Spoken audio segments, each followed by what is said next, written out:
Have you ever wondered if we could float an empty can in midair? The same way wood floats in water, things can float in air. You're probably all familiar with helium balloons. The reason for this is because air has mass. We usually don't think about air as a substance with mass, but that's just because it's around us all the time. In fact, air is pushing on you right now with enough force to crush an oil drum, or even an oil tanker. So you're probably thinking, if there is enough atmospheric pressure to crush an oil tanker, then how come it's not? I mean, oil tankers all over the country aren't being crushed every hour by the atmosphere.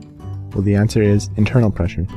Even though there is pressure pushed on the container at all times, there's also pressure inside the container pushing back. As long as there are particles in the container to push back, nothing will happen. All you have to do is decrease the pressure inside, and voila, a broken container.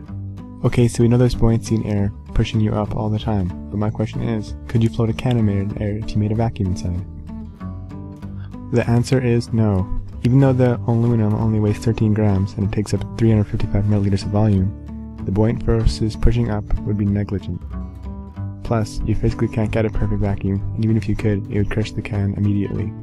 But let's forget about that for now. If you took an empty can and sealed the top and took it to Venus, which has an atmosphere 90 times thicker than here on Earth, the can would float. So the answer is a surprising yes, you could float a can in midair. But in the air we live in, I'm afraid not. So for now, until we all move to Venus, we're gonna have to live in our normal, boring, non-can floating world.